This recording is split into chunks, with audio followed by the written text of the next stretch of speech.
लफ्जों मिले बयां ना हो पाए। রাহাত ফাতে আলী খানের ব্যক্তিত্বটা ফুটে এসেছে যে সে আসলে টাকার জন্য না, সে আসলে মানুষের জন্য আর কি সেলিব্রিটি বা বিখ্যাত।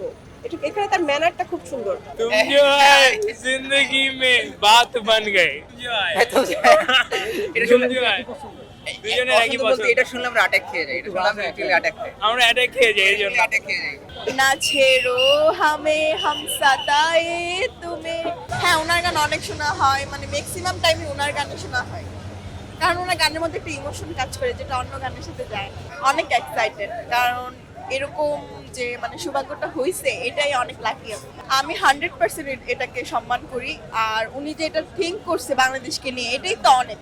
অন্য সিঙ্গাররা তো এটা করে নাই, উনি ফার্স্ট টাইম যে বাংলাদেশের যে শহীদদের জন্য উনি ফ্রিতে গান গাবে। আমি গান পারি না ভাই, অনেক গান, অনেক, আমি তার অনেক বড় ফ্যান, তার আফরিন তেরিও অনেক অনেক অনেক গান পছন্দ।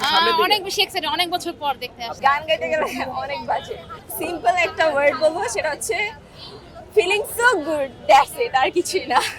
অফ কোর্স অরবিয়া, এটা আমার সবথেকে ফেভারিট সং ওনার। আমি আসছি মোহাম্মদপুর থেকে এন্ড টিকেটটা কাটা হচ্ছে জেনারেল। কয়েকটা গানই ভালো লাগে, আফিরি গানটা বা ওরে পিয়া এই গানটা।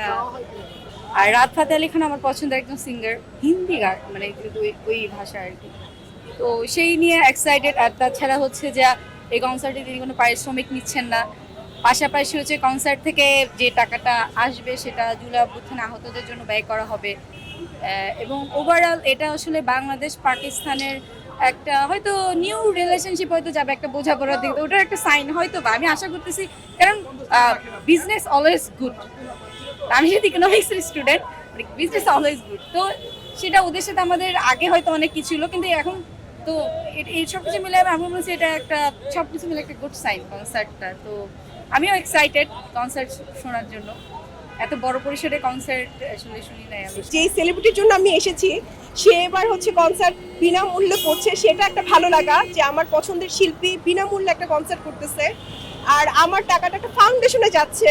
সো মানে এটা আমার কাছে একটা মানে কি বলবো, মানে মানে আমি প্রকাশ করতে পারছি না। যারা বড় বড় শিল্পীরা আছে, মানে বাংলাদেশ তো এখন প্রায় শিল্পীদের নিয়ে আসে, তারা যদি এরকম রাহাত ফাতে আলী খানের মতো ফ্রিতে করে, এটা আমার জন্য খুব মানে খুব ভালো লাগে। কারণ তারা তো আসলে পার্সোনালিভাবে টাকার জন্য আসলে করে না, তাদের যে ব্যক্তিত্বটা যে ফুটে ওঠে সেটা তারা যদি রাখে তাহলে আমার মনে হয় এটা খুব ভালো হয়।